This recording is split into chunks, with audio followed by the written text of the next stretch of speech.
Hey everyone, let's try it again.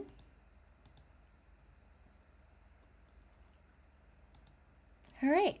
Okay, we are live. Hey everyone, welcome to another edition of Fansview Fridays. Tonight we will be covering the first ever Anime Boston. I've been going to Anime Boston for quite some time. A lot of my Anime Boston memories are in the 2010s and a few in the 2020s. Is that what we're calling it now? And part of our Fansview Fridays series, for those of you who are just tuning in, Fansview Fridays is a live stream where we go through the late Kevin Lillard's reports and we just go through each of them one by one to just look at just some of the photos, the panels, the conversations with guests of honor on here. While yes, you can find a majority of the cosplay photos he's taken on American Cosplay Paradise, but I really find that there's a lot of valuable information here when it comes to looking at panels, looking at guests of honor type of focus, type of panels. And this is really, we really want to capture like this moment in time here because a lot of these are on the Wayback Machine over on the web archive.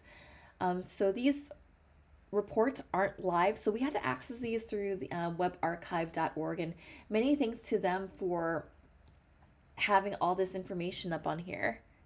Oh no, whoops, hang on. There we go. All right, and with that said, let's take a look at Anime Boston. Hang on, whoops. What are these controls tonight? I swear.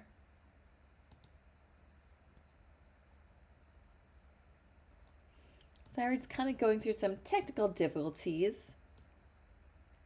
All right, there we go. All right, so without further ado, let's visit Anime Boston 20. I guess it's Anime Boston 2003. All right, Anime Boston April 18th through the 20th, 2003 in Boston, Massachusetts. All right, this is a huge year for Gundam Wing. So if we have any Gundam Wing people in the chat or checking us out on YouTube, yeah, definitely make your presence known. Let us know in the comments. Okay, Anime Boston panels. So for this one, Kevin breaks it up into panels and photos. So yeah, let's just take a look at here. Brad Swale spoke about acting Quatra and Moose. Okay, Anime Boston panels Brad Swale. Actor Brad Swale told Anime Boston fans that I'm really not at all that interesting. No one believed him. They wanted to hear the Canadians actors' tales about playing Katra in the dub of Gundam Wing and Moose in Ramna One Half. And some fans wanted to hear Swales recreate their favorite Gundam Wing lines. I'm pretty shy about this, Swale said at an Anime Boston panel. It's one way when I'm alone in a booth, but up here my heart is pounding. It's been a while since I've done this. Swale accommodated the fans, adding that playing Katra in Gundam Wing is cool because of the response it gets and the letters. During the opening ceremonies, at the urging of fans, Swale hugged fellow Gundam Wing actor Kirby Morrow. May Kirby Morrow rest in peace. Touching off the weekend of yaoi jokes, yeah, you couldn't escape the Gundam Wing fandom without yaoi, about the pilot characters. Did you get the warm tinglies when me and Kirby embraced Swale joke? There's nothing wrong with it. It's all fun. I guess people like the show and want to take it one step further. When a fan asked Swale his favorite Gundam Wing pilot other than Katra, he answered Troa. Not to get you guys excited, but because we had the most interaction, not in the yaoi way. Besides, Swale has had kinkier roles, a part-time duck in Rama One Half, a badass pony in My Little Ponytails, Kimba the White Lion in one of the renewals of that series, and Maxwell the hamster in Hamtaro. He also voiced Nightcrawler in the recent X-Men Evolution, and an experience that has turned Swale into an X-Men fan who can't wait for the summer X-Men movie to be released. And remember, this is 2003. While Swale spends much of his time acting, he works as a graphic designer for his day job and gets a lot of enjoyment out of the imaginative designs that the series offers. All right, some anime industry guys spoke about what they can and can't do with the series they license. All right, let's take a look at licensing in 2003. So, what does it take for a North American company to get the rights to an anime series or to obtain the rights to a merchandising spin off? Often it's hard negotiations, said the members of a panel discussion at Anime Boston. From the left to the right, their game designer Mark McKinnon, David Williams of ADV Films, and Jerry Chu of Bandai. Often it's just dumb luck, as McKinnon discovered when his company was curious about the rights to a Sailor Moon game. When they inquired, thinking there was no chance of getting the rights, they found that another company with the rights to a Sailor Moon game went bankrupt. So they managed to get the rights. For us, it was stumbling onto it and saying, let's see what happens, McKinnon said. Now it's more of a business end, and we have to be more astute about what we do. How does a U.S. company know where to seek the rights to a show? Williams said it's not easy to tell. When the credits mention a committee that has a copyright to show, and that usually means that several companies have divided up the rights to a series, its music, and possible souvenirs, Williams said, and the hopeful U.S. companies have to make sure they're negotiating with the partner that has the rights to the elements of the show that they want. Home video rights don't always equal television or theatrical rights, the panel noted. There is an infinite number of combinations of license, Williams added. Whether you have them for a certain time period or perpetually, no two licenses are the same. Of course, having a broadcast and cable rights to a series looms large in an era where anime becomes more fashionable. Japanese companies are writing their anime contracts with US businesses so that the Japanese companies have final approval over packaging, advertising, titles, and even character names, the panel said. If there's a case where a name doesn't seem right to English speakers, it's not because the US company doesn't understand grammar, but because the Japanese company insisted on a certain spelling. An example, the panelists noted the Alucard and Alucard spellings that pop up in the Hellsing series. On the other hand, there's a growing number of cases where US companies put up the money in advance for seemingly Japanese productions because there's more money in the US to pay the productions that in Japan, the panelists said. Ted Cole is a hamster and a Gundam pilot.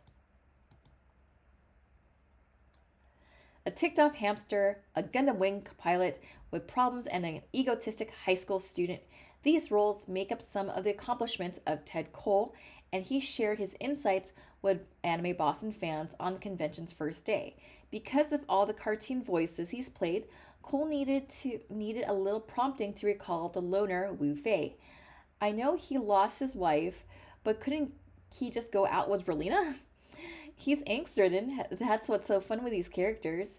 They can't get over their lost loves. It's very romantic. Cole said, well, he played Wu Fei as someone who was always trying to break into the circle of the other Gundam Wing pilots, a person who was too intense over winning all the time. Then there's Kuno. Oh snap, he also voiced Kuno. The Ronald one-half high school student who is comically full of himself, a role that was one of Cole's favorites. He thinks he's the greatest thing in the world, but he always gets his face stomped. I thought the bigger and more arrogant I could make him, the bigger his downfall would be. That's a long way from the portrayal of Boss in Hamtaro. I think he's such a grouchy character and a funny guy, and I like the show. The engineers and the producers aren't afraid to throw in references from Star Wars and Gilligan's Island. It's for younger audiences, but it's fun. Cole's done American-style animation acting where the voice tracks are recorded and the animation is set to those tracks. And anime dubbing, it's very isolated. We're alone in a booth and we have a television set and a script. Sometimes another actor's performance will have been recorded before you, so you can listen to the question. Sometimes you're responding to a question that has not been recorded yet. I'm amazed at how cohesive the episodes sound, so some of the dialogue really meshes together. All right, and in the chat we have Rams. He'd be like, I love Kuno. Both of them. All right, I know this person. Tristan Citrine told told how a cosplay hobby turned into a career. All right, Tristan Citrine, let's go. Most costumers deal with their hobby for a few hours each week. Tristan Citrine lives her hobby each day as a career, handling the costume work for the show performers at the Venetian Casino Hotel in Las Vegas. It's babying people, she said at Anime Boston. It takes a lot of patience. Anyone who wants to work in costuming, especially in a place like Las Vegas, has to be patient. Everything is going to go wrong. Imagine a crowd of performers that is nearly the size of the number of costumers who show up for each day at an anime convention, and think of the work it would take to provide those people with authentic 16th to 18th century Italian period costumes, complete with jewelry and beading. That's the size of Citrine's everyday work at the Venetian, which includes the construction of jewelry worn with gowns that cost as much as some cars. Anime convention cosplay led to the professional costume work of Citrine. She was part of the Sailor Jamboree troupe that won Best in Show at Comic-Con International Costume Contest in San Diego a few years back, and aside her fan interest in costuming and jewelry making could lead to a career. Citrine answered a Las Vegas newspaper ad, wow, seeking a costumer at the Aladdin Hotel, and was pleasantly surprised when she got the job. After a couple of years making and repairing beaded belly dancing outfits, she moved to the Venetian 3 years ago. When I got into anime cons, it's my turn to be the performer. When I'm at work, I'm schlepping around in jeans, she said. If it wasn't for my cosplay, they wouldn't have known what I can do. I don't get to be my own boss, but I can decide what I'm going to do every day. It teaches me a different way to make things. The different way is to make costumes that look good and are durable, something that's a necessity in Las Vegas, where elaborate outfits are treated as roughly as construction work gear. Citrine's construction tricks start by using the big whooper poppers snaps to hold costumes together. They're as big as your eyes, and you'd be surprised how much of the Las Vegas is held together with these snaps.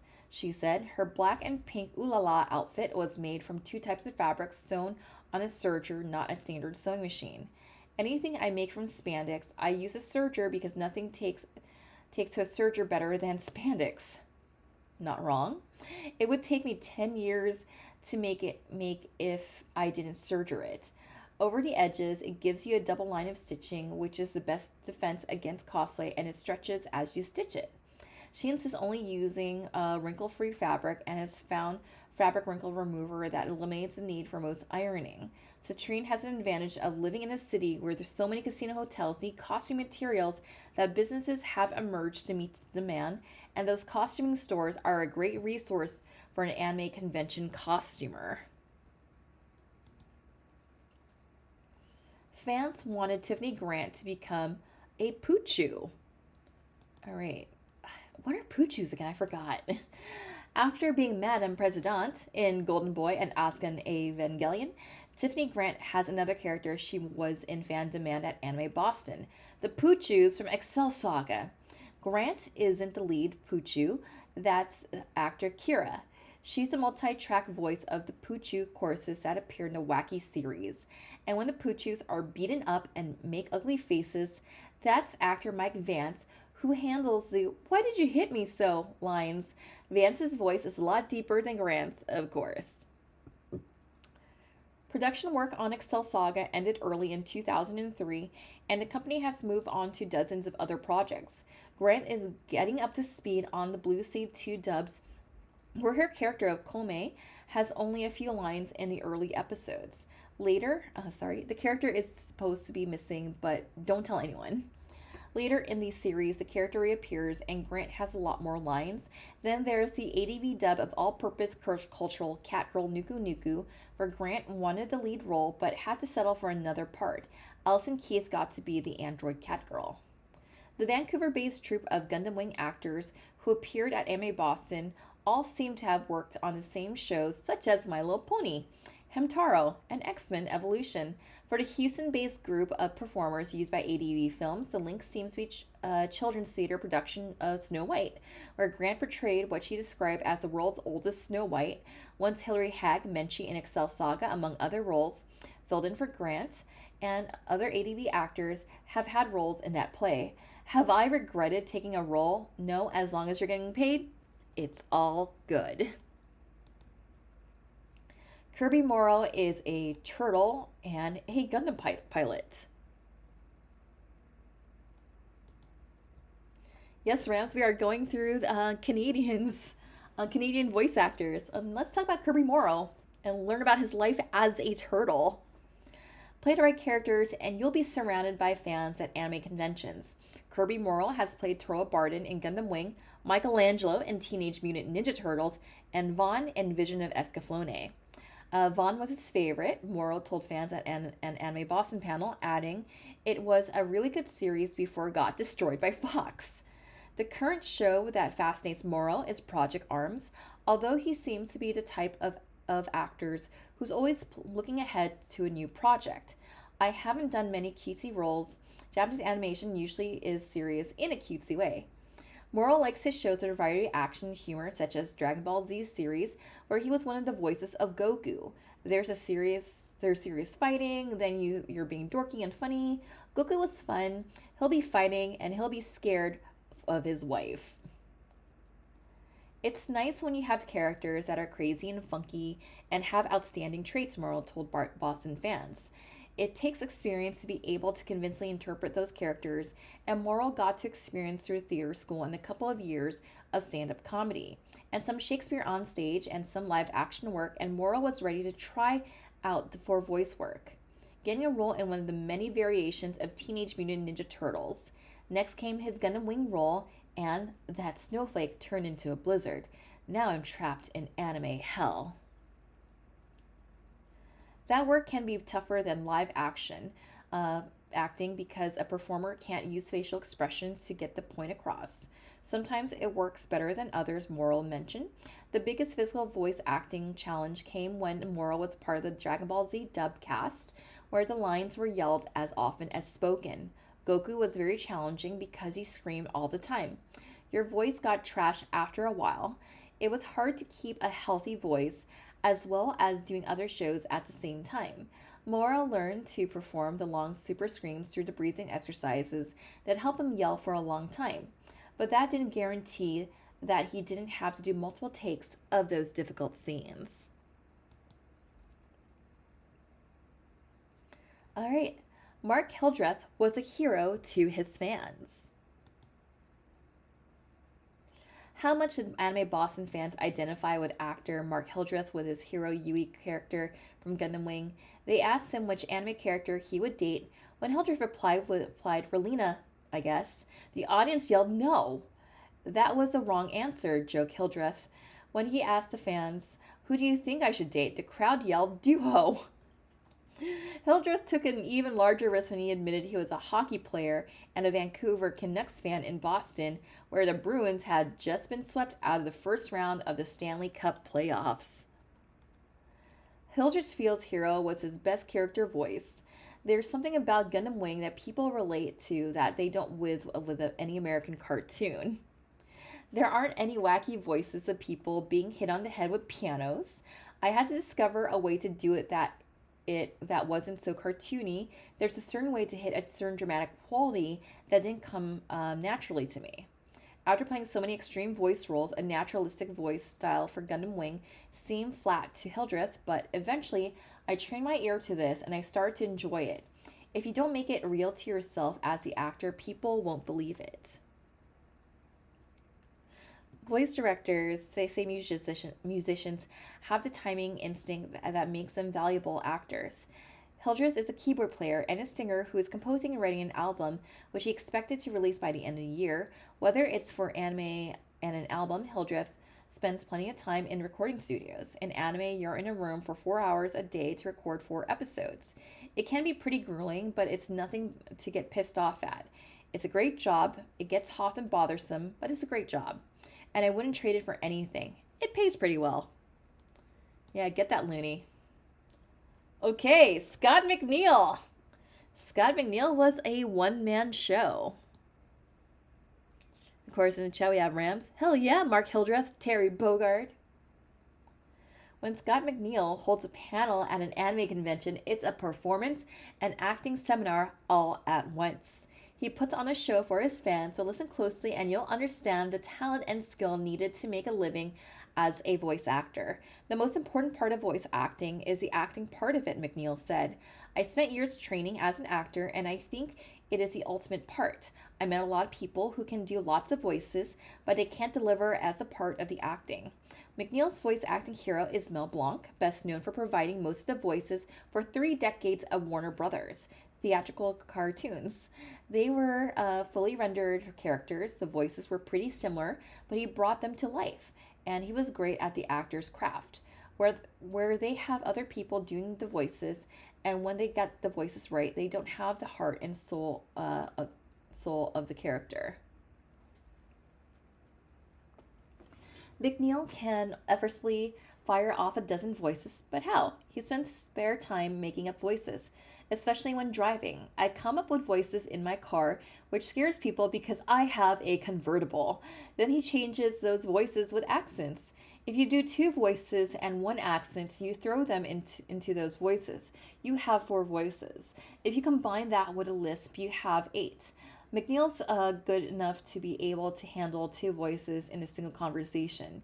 It's a long schizoid, but it's no stranger than what goes on in my head all day long.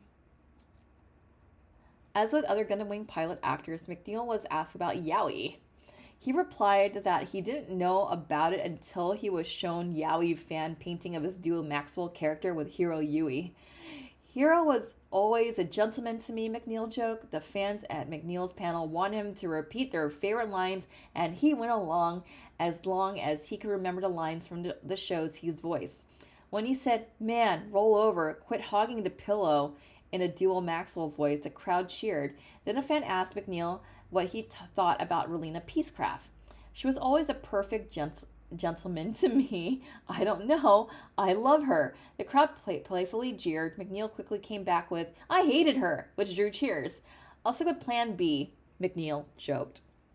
And Rams in the chat be like, "Hell yeah, I always love hearing a story." Yeah, I always love this guy when anytime he goes to cons.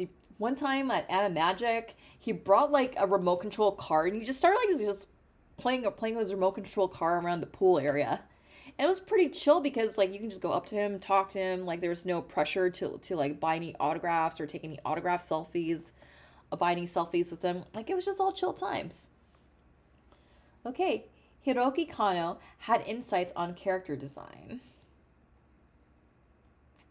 After a weekend of energetic voice actors, character designer Hiroki Kano offered a change of pace. The quietest gets some honor of the Anime Boston weekend. He handled the human designs for the Roxaphon series being released in English by ADV Films, but gave credit to Ikihira Yamata, the illustrator who drew the designs that Kano had to adapt for animation. Design for an original series is different from adapting characters from a manga like Wushugi Yugi, Kano told fans. When you do character designs based on pre-existing manga, one thing you have to do is to adapt the art style so it can be animated and adapt the character's appeal.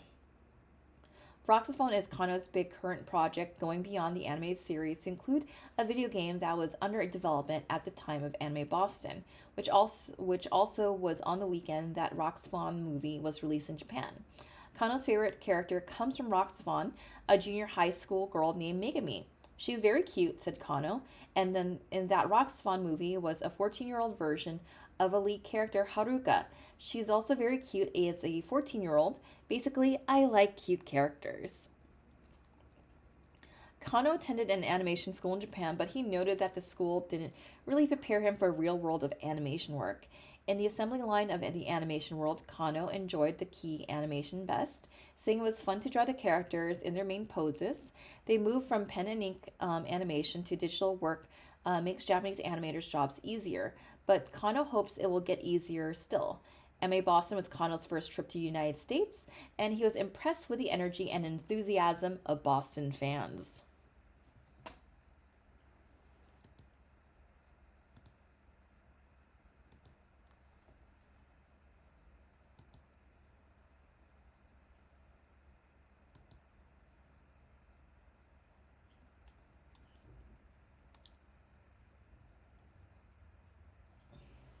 Just give us one moment here, please.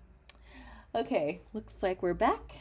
All right, Jamie McGonigal and Kristen Nelson had some insights on acting. Jamie McGonigal comes from New York's world of musical theater and works hard on off Broadway stages. Kristen Nelson is studying acting and picking up dub roles as she works to advance in the business. Both performers have appeared before anime Boston fans to talk about their work and hopes, and one of them got to borrow a bear. Nelson said her favorite part was a role in Boogie Pop Phantom, where she got to make a departure from the Japanese original performance and gave the character a sexy accent. Second favorite was Megami, the woman who shouts liar, liar at anyone within earshot. It was so cathartic saying liar, liar, I just got to let it rip, she said. Then there was the mother in Karikana who comforts a child who wets the bed. Nelson said she felt a strong emotional connection to that role. McGonagall really liked playing Omi in Ways Croix and Takeo in Magic Users Club, saying Takeo's such a sweet guy, he's fun. He's the first role I got to dig into. The fans at the panel had more characters for Takeo than for Omi. Oh, the fans in the panel had more cheers for Takeo than for Omi. Yeah, Magic Users Club, that was the thing when it was licensed. I remember watching that in high school. The actors are far different when it comes to handling the stress of recording session. Nelson says she's nervous in the studio for each session and has to work to relax. Before I go into the studio, I relax. She said, yoga gets you into that relaxed state with energy. You also warm up. If I start to feel a little pang in my stomach, I take a little breath out and regulate my breathing a little bit. You go into this mental state that if it sucks, it sucks. And it's a recording, we can fix it. Another trick Nelson uses is to increase the symptoms of nervousness. If you're shaking, try to shake harder and psych yourself out, she recommended. On the other hand, McGonagall, the veteran stage performer who has survived a New York City mugging, doesn't let recording sessions get to him. The first thought I get is no one's going to die. I don't take it too seriously. What McGonagall really likes are studio sessions like the one he had some extra time, was playing around with the fill-in roles and came into the page where an airline flight attendant had to speak. The producer said, Jamie, that's a female role. I said, please let me do that part. And they said, fine, give it a shot. I made it a cross between Mario Cantone and Carol Channing. This was so much fun, and they fell out of their chairs in the studio. It was about 15 lines of off-screen dialogue. By the way, Jamie had to give back the bear.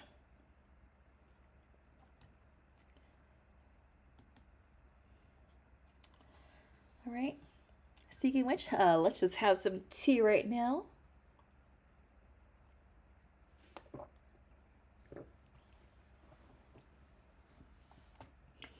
Okay, Production IG maintains its high hopes for the North American market.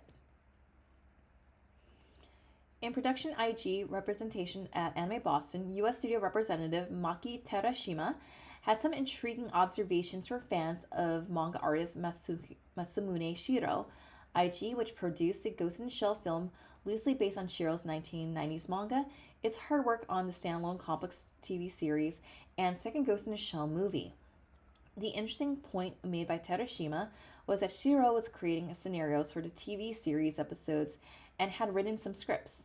That would mark the first time in a decade that Shiro would have taken an active role in an animated version of one of his complex manga works. The first Ghost in the Shell film was as much as a project of Mamoru Oshii as Shiro, and previous anime efforts such as the M66 and Appleseed were disappointing when compared to the rich manga world that Shiro created. A few years ago at FanmateCon, IG said they wanted to make the studio name into a brand name for anime fans by producing and releasing their shows in English. That was our ultimate goal, Terashima said. We wanted to distribute our own property, but that task provided so large for IG's small U.S. staff that they chose to concentrate on licensing their titles to U.S. companies with non-exclusive partnership with Bandai and Digital Manga. That produced the home video releases in English of Love Hina and FLCL. Next for IG will be releases of the two new titles from Manga Entertainment, including Dead Leaves, a show with pump character designs that don't look like standard anime characters. As for the final volume of FLCL, it's up to digital manga to complete, Terashima said. IG holds on to its US office because demand from the North American market is a big factor in deciding what shows are made. Ghost in the Shell is a prime example, where the US popularity was more than 10 times the popularity in Japan. It didn't do well in Japan. Then there's IG's links with Studio Ghibli, the Hayao Miyazaki studio, who is an investor in the Ghost in the Shell projects, and the two companies are equal partners in a pending venture named Kiki, after Kiki's delivery service, which intends to export anime music to North America. Okay, so we're not going to look at Kevin's final thoughts just yet, but we're going to look at the photos. So let's look at some cosplay photos from like good old Boston. Okay, so each of these are going to be about 10 pages each. If you recognize who these are, feel free to drop them in the comments or in the chat. Okay, we're already starting strong with some shoujo girl power. I love it. Saturn, some Utena. Behold, a Naruto cosplayer. I'm going to assume that's Kuno. We have Fushigi Yugi.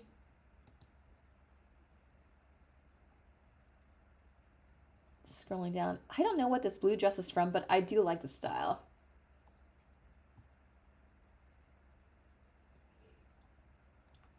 If you really want something that defines like anime fandom in 2003, Inuyasha and Chobits, that was like really big in cosplay fandom or just fandom in general, like during this era.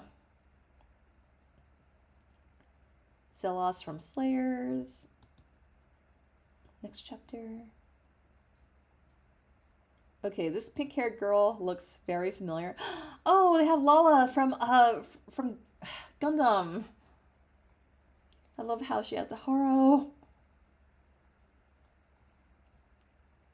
Mysterious Shrine Maiden, because anime has so many Shrine Maiden characters. There's Sakura, Reihino, Kikyo.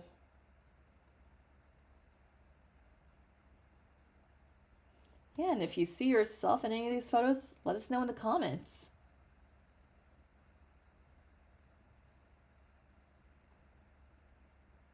I do love that Duo Maxwell. Love that Moto jacket. I'm like, Patrick Mahomes?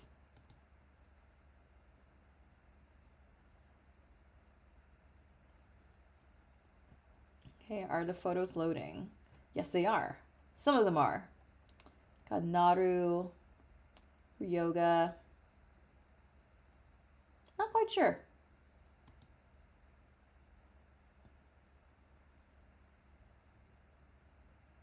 Okay, wait for this guy to load. But while we're waiting for it to load, I'm just gonna sip my tea.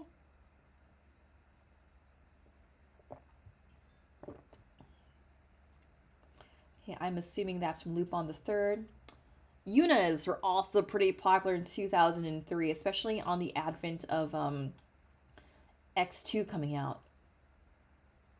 I know you.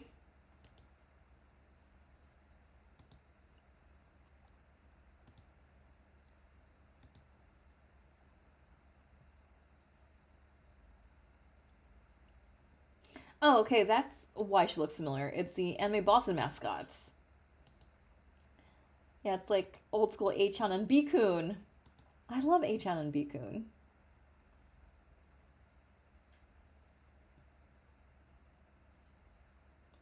Moogle and Lee Shelren.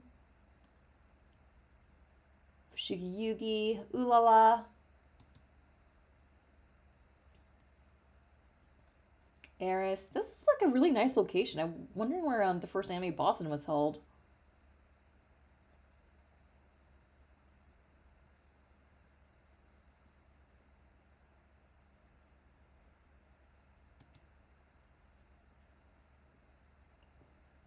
There we go. We got our X2 like Yeah, look at the background. Like, I know the photos aren't the most perfect photos from back in the day, but like, this is a beautiful place.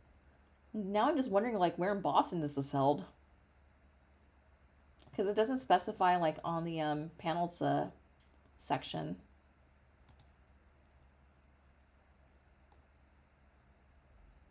Okay, Gundam Wing guys gathered at opening ceremonies. Here, let's take a look at the guys.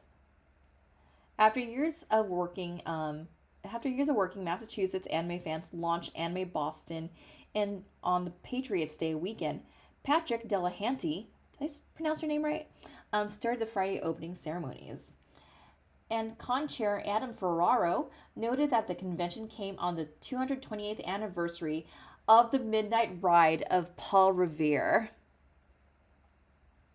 And in the chat, looks like Rams did some Googling. Anime Boston 2003, the very first one, was held at the Boston Park Plaza Hotel in Boston, Massachusetts. I think I know which one you're talking about. I think I know exactly where that is. I just have to like verify it on a map. Rams, if you want to do some more like Googling of, can you find out what the nearest train stations are? If is it near Copley? Ferraro was constantly interrupted by cosplayers dressed as the convention's mascots, but the show went on. David Williams of ADV Films on hand, waiting for Matt Greenfield to head in after a day's dubbing in Houston. Tristan Citrine and a group of cosplaying friends were introduced as some of the convention's fan guests of honor. I wish they would still do that. John Barrett, the Edgeguard artist, was on hand to talk about his new project. A couple of regular guests got the star treatment, beginning with Steve Bennett of Iron Cat Entertainment. Okay, we got some intel from Ramses. Okay, it's by 2 stops Arlington Street Station. I know exactly where that is. 1 block and Back Bay Station. Okay, I know exactly how to get there. Okay, now I have the visual in my head. Here's Robert DeJesus and wife Emily ready to teach fans about art. I love Robert. He's a good guy. David Williams of ADV returned with some advice for Tiffany Grant, who is looking forward to the Bob Hope 100th birthday TV special. Actor Jamie McGonigal spoke briefly about his dub roles, then joked about how he should clear the stage for the guys from another anime show. And the stage was filled by 4 actors who played Gundam Wing pilots in the English language dub, minus Scott McNeil, who was late in arriving. The Gundam Wing introduction started with Mark Hildreth, voice of Hiro Yui.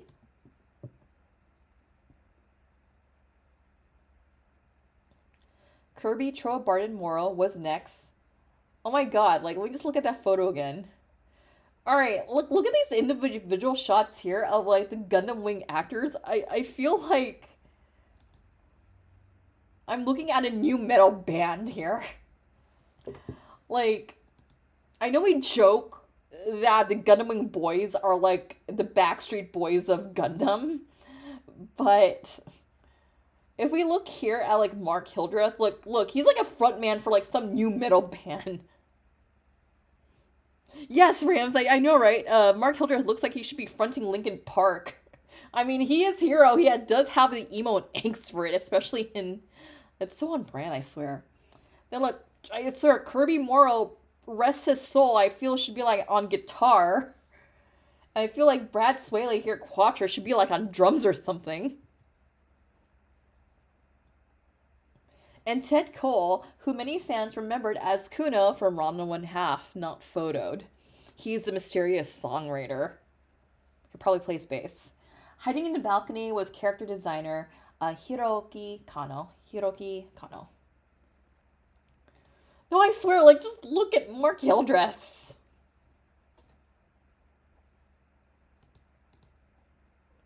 Alright, let's look at some costumers on Friday afternoon.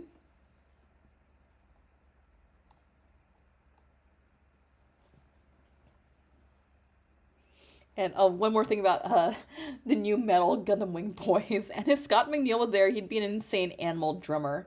And what's the best part of all this? Linkin Park actually did a collaboration with Gundam. I believe it's like one of their games. They actually did a song for that. I'm just trying to remember the song. It's a really good song. I really like it. Power of a Thousand Suns. Okay, that's the name of the album. Rams, it's on the tip of my tongue. I don't know I forgot what it was. It's a really good song. I just don't remember the name of it. God save us, everyone, da, da, da, da, of a thousand suns. But yeah, they actually did a song for a Gundam game. So, we got Escaflowne. Oh yeah, it's that's also from Escaflowne.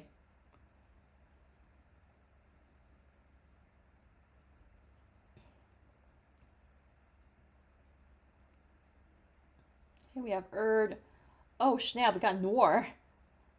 That takes me back.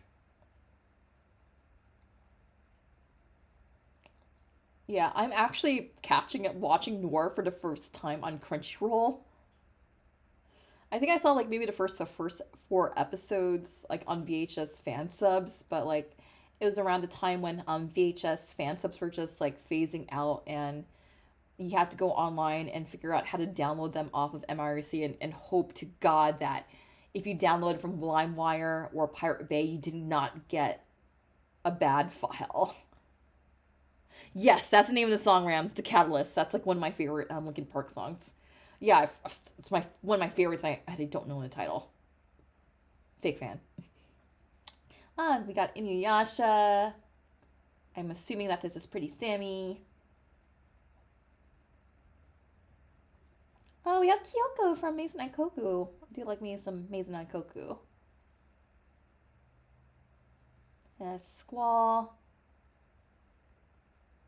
See, we got Chobits. Oh, Sakura. Magic Knight Rare. Oh, those are great Rare costumes. I love that.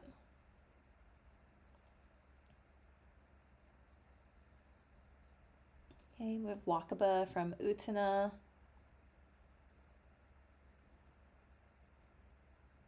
Knives from Trigun. Oh, we got Makoto and Cardcaptor Sakura.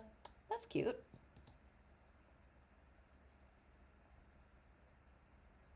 I have Tomoyo. Oh, that's a really cute belt ending. I love it. Got Ranma and Kenshin.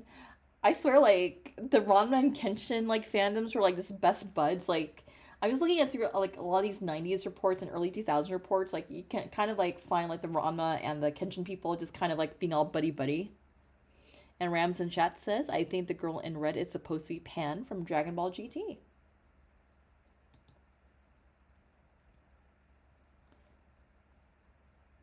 Oh, I love that outfit. Not sure what visual kei this is from, but I just love the vibe. No, this is a really fancy hotel. And now that I know what part of town it's in, like, yeah. I used to shop there all the time when I used to live out there.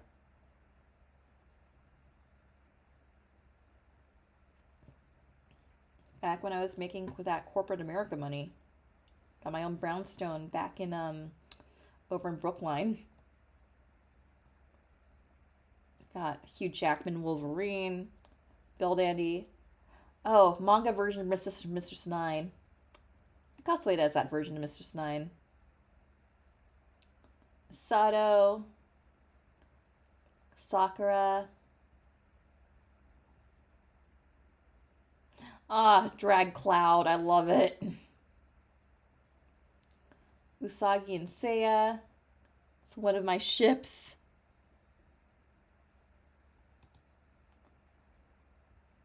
Oh, that's a pretty awesome spike. Magic Users Club. Back when it was known as Magic Users Club, because I saw the VHS fan subs of it, it was the English title among the fandom was like I Want to Learn Magic.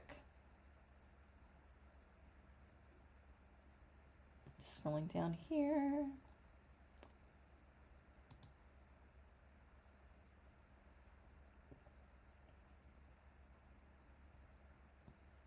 Check out those Yu-Gi-Oh cosplays. I love it. Fashion Wolfwood. Aw. Digikarot. More Digikarot. And Naruto. Yeah, Digikarot was like one of those fandoms you also could not escape in the early 2000s. More costumers appeared on Saturday morning. Okay, these links are broken. No! Okay, we got some people here. Witch Hunter Robin. I do like me some Witch Hunter Robin.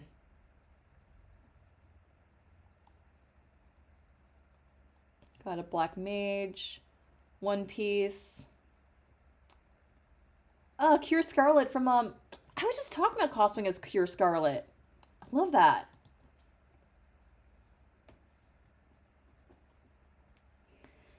And in the chat, Ramses be like, Naruto was still in its early, was very early into its fandom infancy around this time. I think the first Naruto group I've ever seen was Anime Expo 2002. And that's when it, like, you still had to, like, download fan subs to watch it. And the manga, you had to, like, go online and find, like, scanlations of it. It was, like, back when Naruto was still, like, an underground shonen type of thing. Because I remember like mentioning Naruto when I used to be part of the theater troupe. This was like I want to say 2005, and no one knew what the hell I was talking about. Links are broken. Let's see if we have any here. If not on the next page, we're going to skip onto the next section. Okay, we're going to skip onto the next section.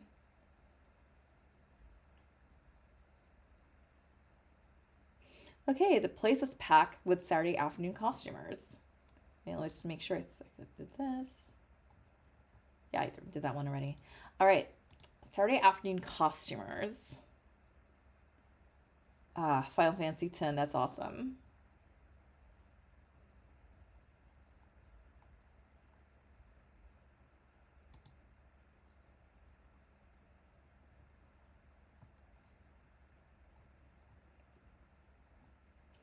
Alucard,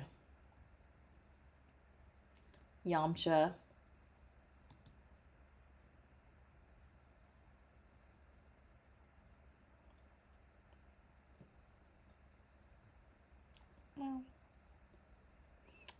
It's a Angel Sanctuary.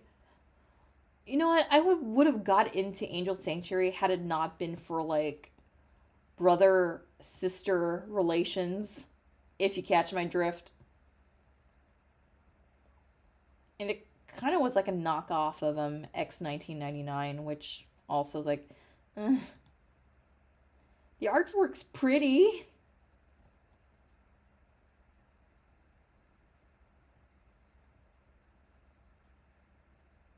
Oh, this location is really awesome.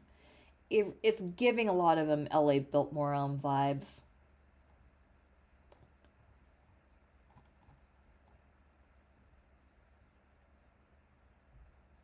Okay, there's Barrett from that game that's supposed to be final, but it's like part 7 or something. Also from that game that's supposed to be final, but it's like part 8 or something.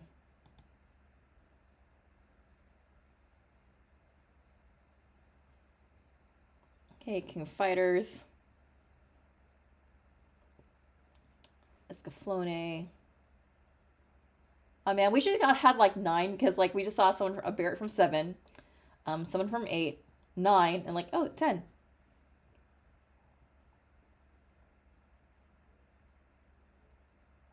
Wait, is this yellow white?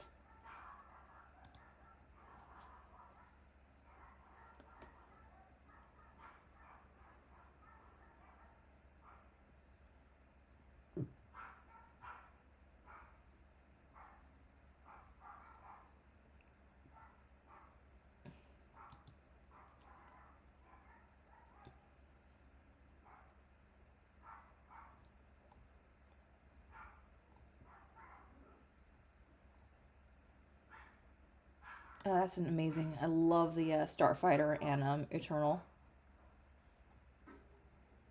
There's a lot of visual K love going on here. I'm okay with that.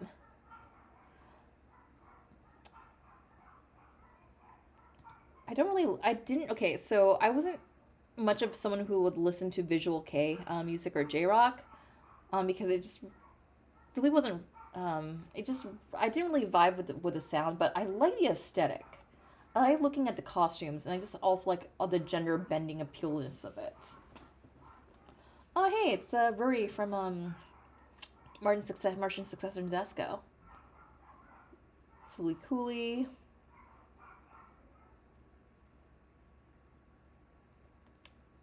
I know that Subaru from Dot Hack.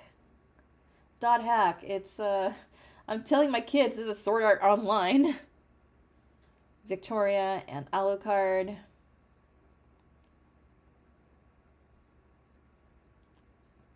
Spike. Some Y2K fashion going on there.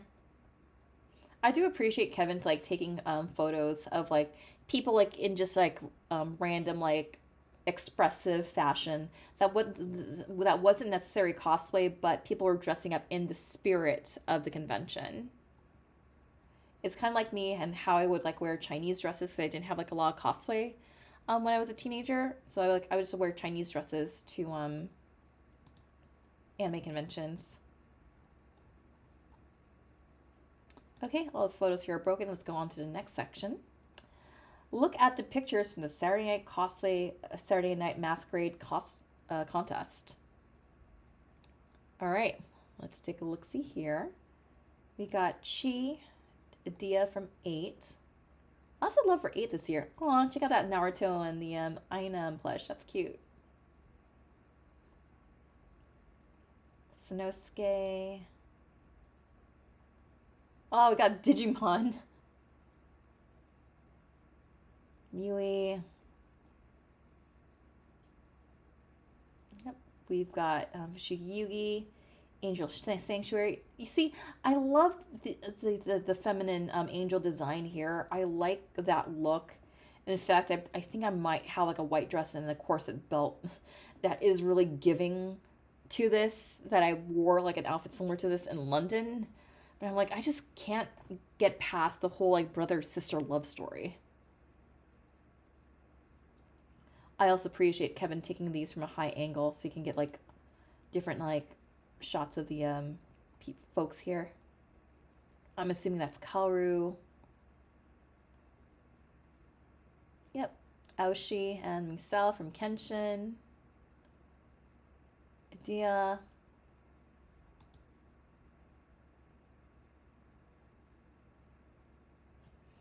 I want to assume this is from Evangelion, but I don't want to like. If anyone knows what this is from, just let me know in the comments. No, I want to see more cosplay contest photos. Ah, oh, Domo-kun. That's awesome.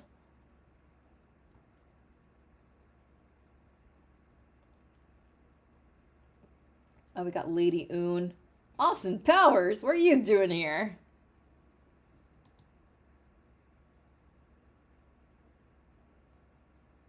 I got Puchiko from Digikara. Yeah, like the long socks was just such a Y2K thing, like in the anime scene back then. I like how I specifically have to say, like, yeah, that was a style within the fandom because there's a difference between like what was like popular like mainstream Y2K fashion and the subculture fashion of the anime world.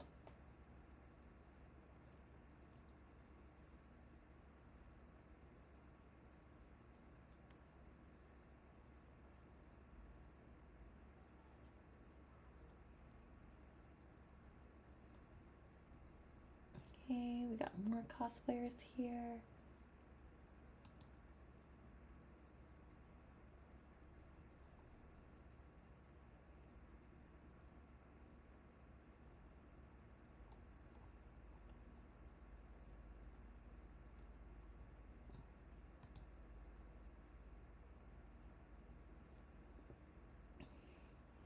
That's a Final Fantasy.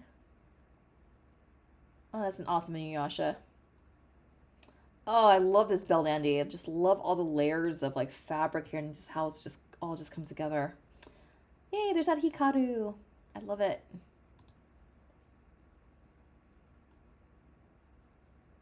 Oh my god, a box of Pocky. I love it.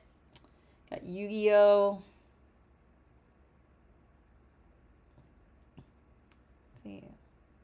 I assume this is a Buggy from One Piece. I'm assuming that's Ed from Cowboy Bebop. Not sure what this is, but I'd like to know what this monster thing in the back is here. Ah, yes, Angelic Lair. Oh, cool! You can like use rollerblades on stage. That's awesome.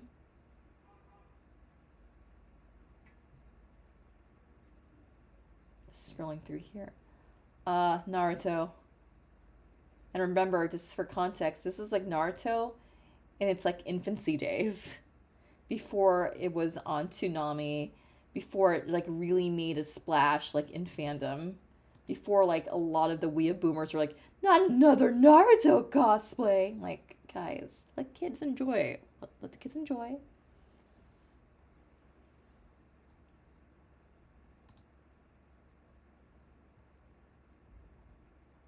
And there's Victoria Saras, or Saras Victoria. Forgot the order of the name.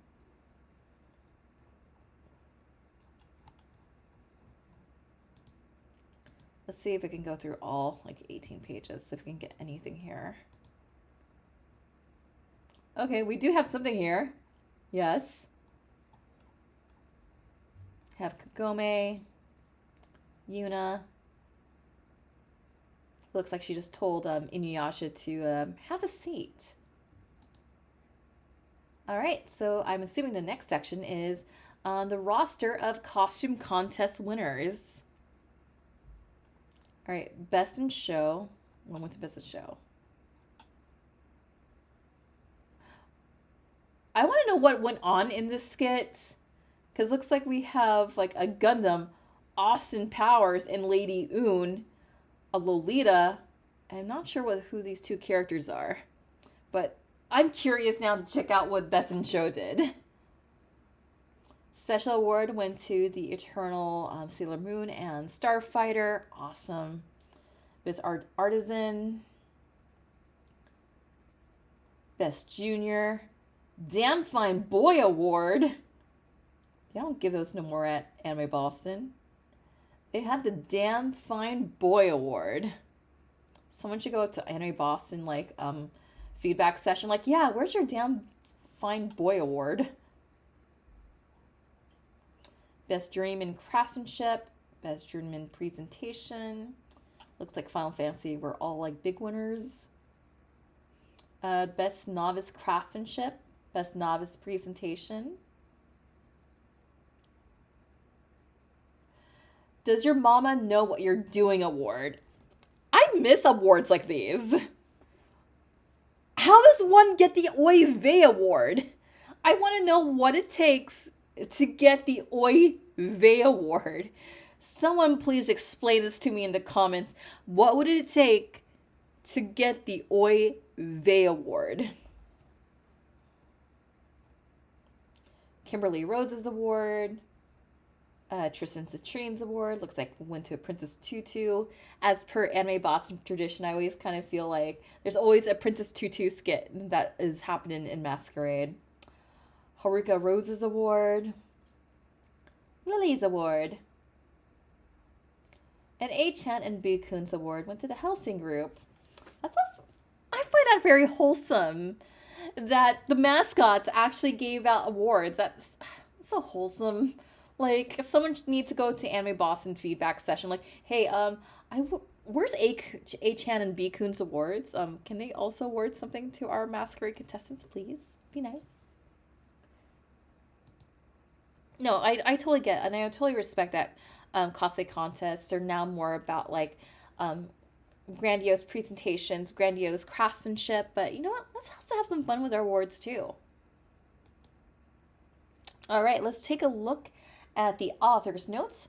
Look back on the surprising first year event. But first, let's have some tea before we read through Kevin's final thoughts.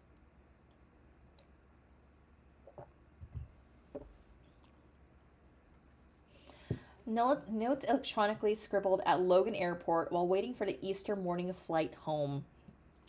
Fans who traveled to the Park Plaza Hotel in Boston on Saturday afternoon were greeted by something never seen at a North American anime convention: a sold out sign. The inaugural Anime Boston wasn't halfway over, and the convention had run out of room. People walking into the hotel were greeted by a convention volunteer who informed them that if they hadn't registered in advance, they wouldn't be able to get in and would have to come back on Sunday. There was talk that hundreds of people had to be turned away on the convention's busiest day. Wow. No one could have imagined that New England anime fans would respond to the region's first substantial convention in such numbers. People around the convention said they had expected to get around 500 people for their event. Surprise followed when 1,300 fans registered in advance, and amazement set in on Anime Boston's first day when around 2,000 people packed the hotel. The best estimates on Saturday were that around 4,000 people had jammed into the hotel. Anime Boston probably was the year's largest anime event. Consider how fast the anime convention phenomenon has grown. Of 6 conventions attended by the site in 2003, the oldest event was Katsucon, which started in 1995. Second oldest was SoccerCon, which began as BakaCon in 1998, the year that saw the launch of 4 or 5 conventions and marked the beginning of the anime con boom. There have been 3 Ohio cons as of this writing and 2 Ushikons.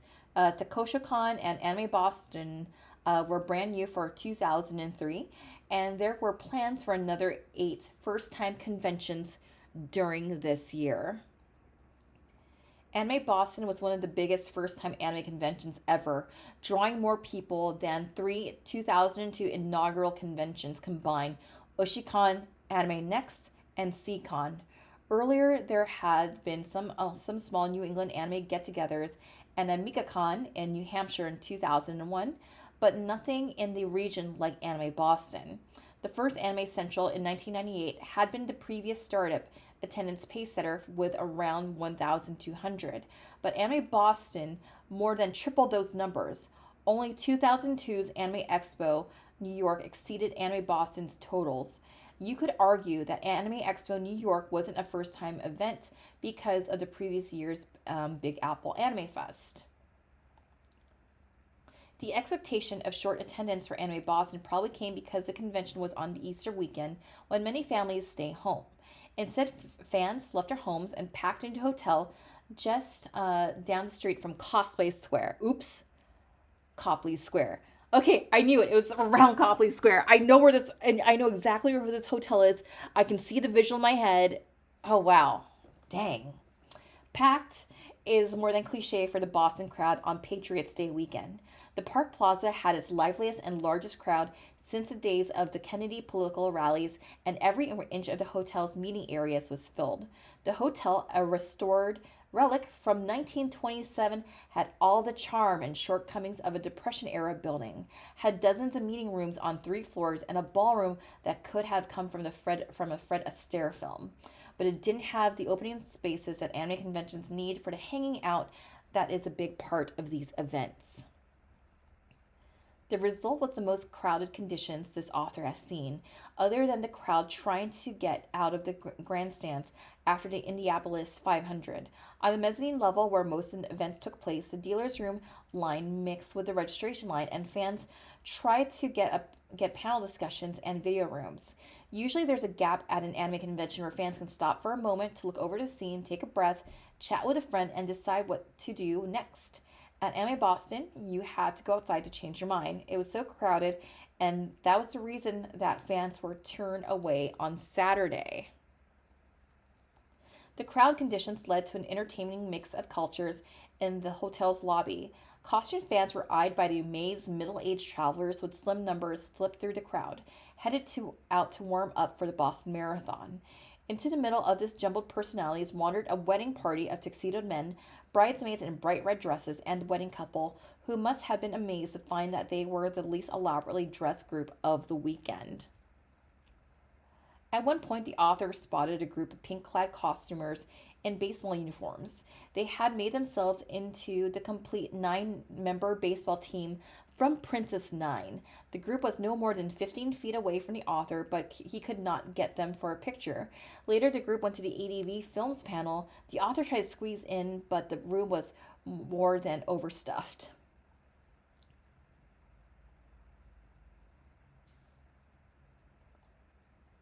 During the crowd, the convention ran well. Events started nearly on time, with the exception of the 1 hour delay starting the often disorganized Saturday night masquerade. The organizers must have figured out they were having a bad night when the audience started yelling pronunciation corrections to the masters of ceremonies, who was also the convention chairman, a person who had to be frazzled at best after a long weekend running the show.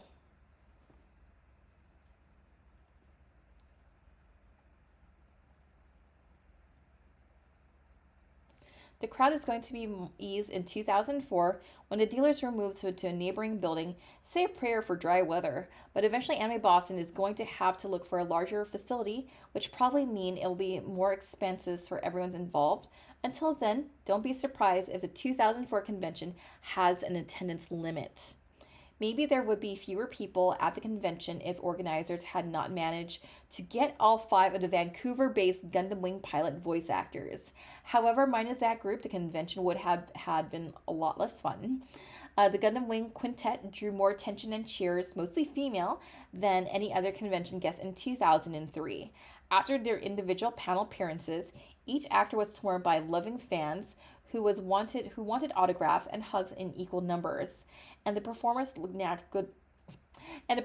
good naturedly accepted the weekend's yaoi jokes. Brad Swale was especially amazed at the audience for their Saturday joint appearance. Nothing that fans had insisted that 2 of them switch seats because they were sitting in the wrong order, and they cheered when they moved into the right order. The popularity of Gundam Wing might confound those who look mostly to conventions for product announcements for anime importers. New mobile report Gundam Wing was released in Japan in 1997 and took another couple of years to get to the US, so it was quote unquote old when it got to cable TV, but no one at the convention was unhappy with that. And no one at Anime Boston complained about any of the changes that were made to Gundam Wing for the US cable cast or criticized the dub. The fans were overjoyed to see the faces behind the English language voices. Gundam Wing's popularity at the convention showed the power of the Cartoon Network to attract new fans to anime and demonstrated that a strong story generates devoted fans no matter what. A story and some boys love there, Kevin. Okay, and that's it for the first ever Anime Boston. I was really excited to kick off 2020. It's so weird saying the New Year's. I was very happy to kick off 2025 with talking about Anime Boston. This is one of my favorite conventions, and I'm glad that Kevin Lillard covered this event. I do remember hearing from friends that we were on the phone and it's like, yeah, have you heard that Anime Boston during its for first year con it sold out by Saturday, and I'm like, wow, that was this was unheard of. This was unheard of back in the day because conventions were not once sold out because it was just such a niche culture back then. And with that said, thank you so much for joining us for Fansview Fridays. If you're attending Anime Los Angeles, I will be hosting my panel In My Cringe Era, Anime in the Y2K Era, talk about anime fandom and what cosplay and convention culture was like back then. So if you're at Anime Los Angeles, check us out on day 1, Thursday at 11 in programming 3. Hope to see y'all there. And in addition to that, this Sunday, oh my God, I'm so excited. I get to finally say I'm a published writer. It just feels so surreal right now.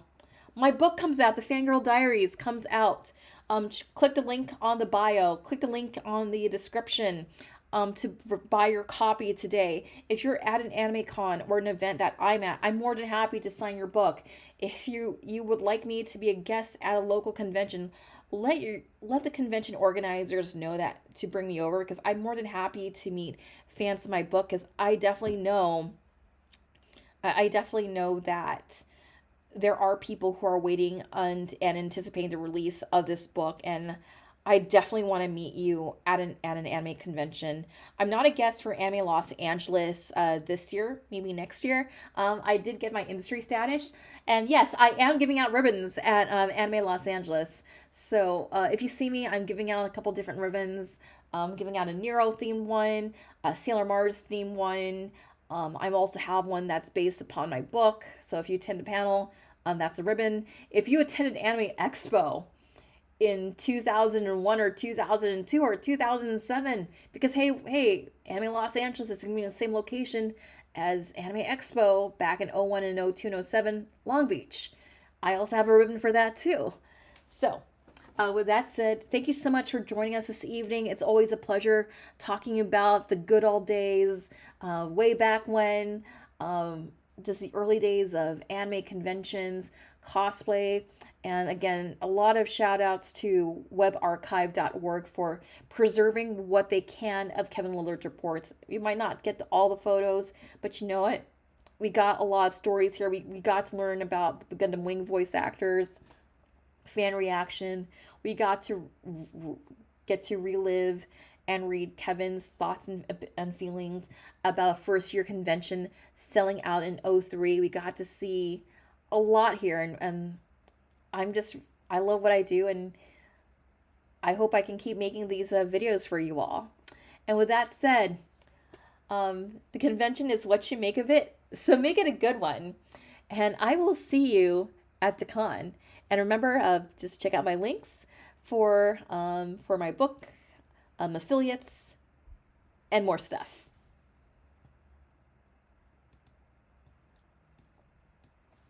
All right, let's see if we can just go ahead and just rate a channel.